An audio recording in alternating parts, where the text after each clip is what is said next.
Perseguí a mis enemigos y los alcancé. No me detuve hasta verlos vencidos. Los herí de muerte para que no pudieran levantarse. Cayeron debajo de mis pies. Me has armado de fuerza para la batalla. Has sometido a mis enemigos debajo de mis pies. Pusiste mi pie sobre su cuello. Destruí a todos los que me odiaban. Pidieron ayuda, pero nadie fue a rescatarlos. Hasta clamaron al Señor, pero Él se negó a responder. Los molí tan fino como el polvo que se lleva el viento. Los barrí a la cuneta como lodo. Me diste la victoria sobre los que me acusaban. Me nombraste gobernante de naciones. Ahora me sirve gente que ni siquiera conozco. En cuanto oyen hablar de mí, se rinden. Naciones extranjeras se arrastran ante mí. Todas pierden el valor y salen temblando de sus fortalezas. Capítulo 8. Entonces el Señor le dijo a Moisés: Regresa a ver al faraón y anúnciale lo siguiente. Esto dice el Señor: deja ir a mi pueblo para que me adore. Si te niegas a dejarlo ir, enviaré una plaga de ranas por todo tu territorio. El río Nilo se colmará de ranas. Saldrán del río y se meterán en tu palacio, hasta en tu dormitorio y sobre tu cama. Entrarán en las casas de tus funcionarios y de tu gente. Incluso saltarán en tus hornos y en los recipientes donde amasan tu pan. Las ranas saltarán sobre ti, sobre tu gente y sobre todos tus funcionarios. Luego el Señor le dijo a Moisés: Dile a Aarón: extiende la vara que llevas en la mano sobre los ríos, los canales y las lagunas de Egipto, y haz que aparezcan ranas sobre toda la tierra. Entonces Aarón extendió su mano sobre las aguas de Egipto, y salieron ranas que cubrieron todo el territorio. Pero los magos pudieron hacer lo mismo con sus artes mágicas. También lograron que aparecieran ranas en la tierra de Egipto. Entonces el faraón mandó llamar a Moisés y a Aarón y les suplicó: rueguen al Señor que quite las ranas de mí y de mi gente. Yo dejaré salir a su pueblo para que ofrezca sacrificios al Señor. Tú fija la hora. Dime cuándo quieres que ore por ti, por tus funcionarios y por tu gente. Entonces, tú y tus casas se librarán de las ranas y éstas quedarán solo en el río Nilo. ¡Háganlo mañana mismo! De acuerdo, se hará como has dicho. Entonces sabrás que no hay nadie como el Señor nuestro Dios. Las ranas se alejarán de ti y de tus casas, de tus funcionarios y de tu gente. Quedarán solamente en el río Nilo. Entonces Moisés y Aarón salieron del palacio del faraón, y Moisés clamó al Señor acerca de las ranas que le había enviado al faraón. Y el Señor hizo exactamente lo que Moisés había predicho. Murieron todas las ranas en las casas, en los patios y en los campos. Los egipcios las apilaron en grandes montones y un hedor insoportable llenó todo el territorio. Pero cuando el faraón vio que había alivio, se puso terco y se negó a escuchar a Moisés y a Aarón, tal como el Señor había dicho. Así que el Señor le dijo a Moisés: Dile a Aarón: extiende tu vara y golpea el suelo. El polvo se convertirá en enjambres de mosquitos por toda la tierra de Egipto. Entonces Moisés y Aarón hicieron tal como el Señor les ordenó. Cuando Aarón extendió la mano y golpeó el suelo con su vara, Los mosquitos infestaron todo el territorio y tanto los egipcios como sus animales quedaron cubiertos de ellos. Todo el polvo de la tierra de Egipto se convirtió en mosquitos. Los magos del faraón intentaron hacer lo mismo mediante sus artes ocultas, pero esta vez no pudieron, y los mosquitos estaban sobre todos, gente y animales por igual. ¡Es el dedo de Dios! Exclamaron los magos ante el faraón, pero el corazón del faraón siguió endurecido y no quiso escucharlos, tal como el Señor había dicho. Luego, el Señor le dijo a Moisés: Mañana, levántate temprano y párate delante del faraón cuando baje al río y dile: Esto dice el Señor: deja ir a mi pueblo para que me adore. Si te niegas, enviaré enjambres de moscas sobre ti, tus funcionarios, tu gente y todas las casas. Los hogares egipcios se llenarán de moscas y el suelo quedará cubierto de ellas.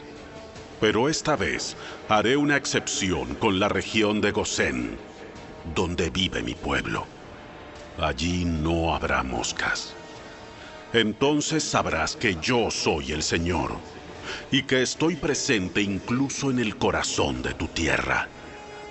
Haré una clara distinción entre mi pueblo y tu pueblo. Esta señal milagrosa ocurrirá mañana. Y el Señor hizo tal como había dicho. Una densa nube de moscas llenó el palacio del faraón y las casas de sus funcionarios. Todo el territorio de Egipto entró en un estado de caos por causa de las moscas. Entonces el faraón mandó llamar a Moisés y a Aarón y les dijo: De acuerdo. Vayan y ofrezcan sacrificios a su Dios. Pero háganlo aquí, dentro del reino.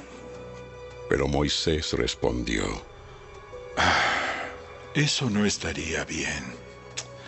Los egipcios detestan los sacrificios que ofrecemos al Señor nuestro Dios.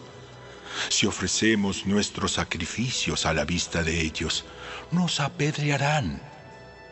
Para ofrecer sacrificios al Señor nuestro Dios, tenemos que salir al desierto, a una distancia de 3 días, tal como Él nos ordenó.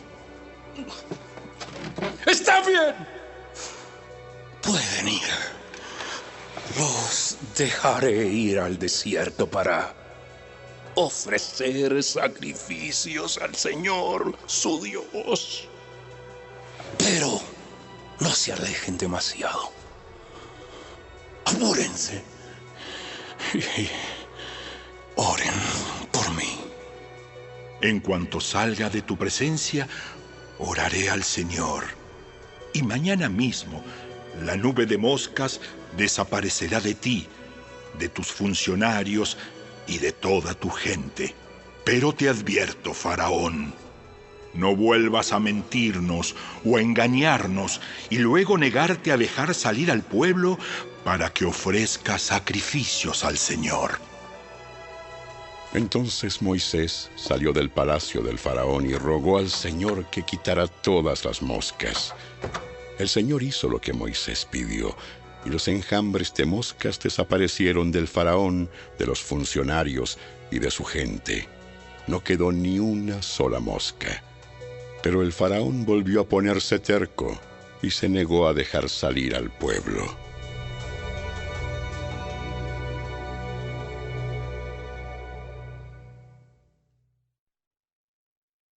Capítulo 6.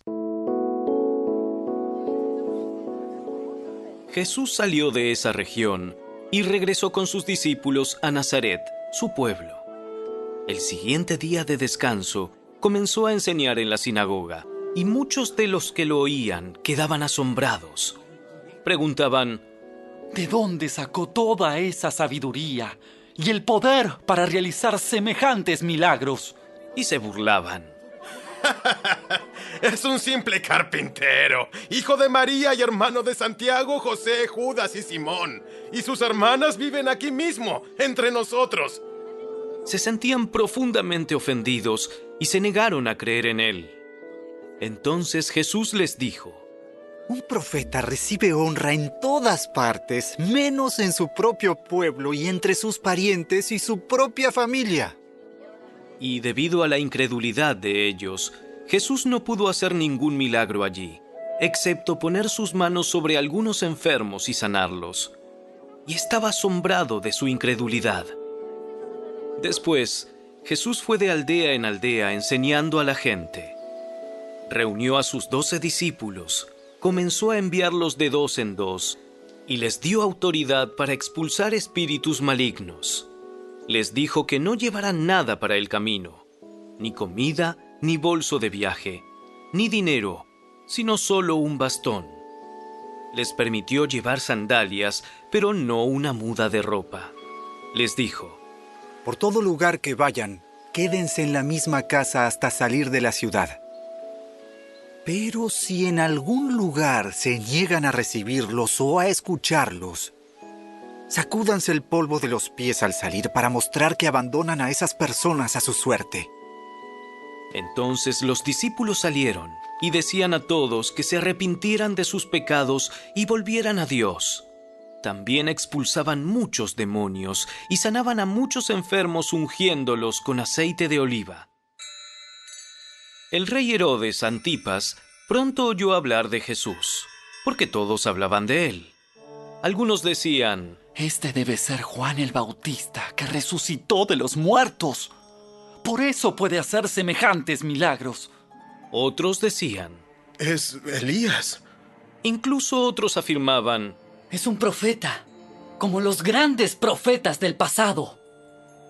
Cuando Herodes oyó hablar de Jesús, dijo: Juan, el hombre que yo decapité, ha regresado de los muertos. Pues Herodes había enviado soldados para arrestar y encarcelar a Juan, para hacerle un favor a Herodías. Él se casó con ella, a pesar de que había sido esposa de su hermano Felipe. Juan le decía con insistencia a Herodes: ¡Es contra la ley de Dios que te cases con la esposa de tu hermano! Por eso Herodías le guardaba rencor a Juan y quería matarlo. Pero sin el visto bueno de Herodes, ella no podía hacer nada, ya que Herodes respetaba a Juan y lo protegía porque sabía que era un hombre bueno y santo. Herodes se inquietaba mucho siempre que hablaba con Juan, pero aún así le gustaba escucharlo. Finalmente, Herodías tuvo su oportunidad en el cumpleaños de Herodes. Él dio una fiesta para los altos funcionarios de su gobierno, los oficiales del ejército y los ciudadanos prominentes de Galilea. Luego, la hija del rey, también llamada Herodías, entró y bailó una danza que agradó mucho a Herodes y a sus invitados. Pídeme lo que quieras y te lo daré.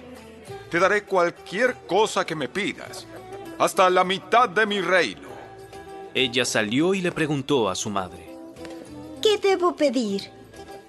¡Pide la cabeza de Juan el Bautista! Así que la muchacha regresó deprisa y le dijo al rey: Quiero ahora mismo la cabeza de Juan el Bautista en una bandeja. Entonces el rey se arrepintió profundamente de lo que había dicho, pero debido a los juramentos que había hecho delante de sus invitados, no le podía negar lo que pedía. Así que envió de inmediato a un verdugo a la prisión para que le cortara la cabeza a Juan y luego se la trajera. El soldado decapitó a Juan en la prisión, trajo su cabeza en una bandeja y se la dio a la muchacha, quien se la llevó a su madre. Cuando los discípulos de Juan oyeron lo que había sucedido, fueron a buscar el cuerpo y lo pusieron en una tumba. Los apóstoles regresaron de su viaje y le contaron a Jesús todo lo que habían hecho y enseñado. Entonces Jesús les dijo: Vayamos solos a un lugar tranquilo para descansar un rato. Lo dijo porque había tanta gente que iba y venía que Jesús y sus apóstoles no tenían tiempo ni para comer. Así que salieron en la barca a un lugar tranquilo donde pudieran estar a solas. Pero muchos los reconocieron y los vieron salir, y gente de muchos pueblos corrió a lo largo de la orilla y llegó antes que ellos. Cuando Jesús salió de la barca, vio a la gran multitud y tuvo compasión de ellos, porque eran como ovejas sin pastor. Entonces comenzó a enseñarles muchas cosas. Al atardecer, los discípulos se le acercaron y le dijeron: Este es un lugar alejado y ya se está haciendo tarde. Despide a las multitudes para que puedan ir a las granjas y aldeas cercanas a comprar algo de comer. Jesús les dijo: Denles ustedes de comer. ¿Con qué? Tendríamos que trabajar durante meses para ganar suficiente a fin de comprar comida para toda esta gente. ¿Cuánto pan tienen? Vayan y averigüen. Ellos regresaron e informaron: Tenemos 5 panes y 2 pescados. Entonces Jesús les dijo a los discípulos que sentaran a la gente en grupos sobre la hierba verde. Así que se sentaron en grupos de 50 y de 100. Jesús tomó los 5 panes y los 2 pescados. Miró hacia el cielo y los bendijo.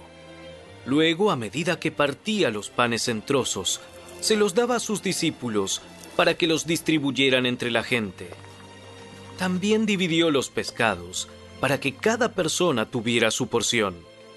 Todos comieron cuanto quisieron, y después los discípulos juntaron 12 canastas con lo que sobró de pan y pescado. Un total de 5,000 hombres y sus familias se alimentaron. Inmediatamente después, Jesús insistió en que sus discípulos regresaran a la barca y comenzaran a cruzar el lago hacia Betsaida, mientras él enviaba a la gente a casa. Después de despedirse de la gente, subió a las colinas para orar a solas. Muy tarde esa misma noche, los discípulos estaban en la barca en medio del lago y Jesús estaba en tierra solo. Jesús vio que ellos se encontraban en serios problemas, pues remaban con mucha fuerza y luchaban contra el viento y las olas. A eso de las 3 de la madrugada, Jesús se acercó a ellos caminando sobre el agua. Su intención era pasarlos de largo. Pero cuando los discípulos lo vieron caminar sobre el agua, gritaron de terror, pues pensaron que era un fantasma. Todos quedaron aterrados al verlo, pero Jesús les habló de inmediato. No tengan miedo. Tengan ánimo. Yo estoy aquí. Entonces subió a la barca y el viento se detuvo. Ellos estaban totalmente asombrados, porque todavía no entendían el significado del milagro de los panes. Tenían el corazón demasiado endurecido para comprenderlo. Después de cruzar el lago, arribaron a Genesaret. Llevaron la barca hasta la orilla y bajaron. Los habitantes reconocieron a Jesús enseguida y corrieron por toda la región llevando a los enfermos en camillas hasta donde oían que él estaba. Por donde iba, fueran aldeas, ciudades o granjas, le llevaban enfermos a las plazas. Le suplicaban que permitiera a los enfermos tocar al menos el fleco de su túnica, y todos los que tocaban a Jesús eran sanados.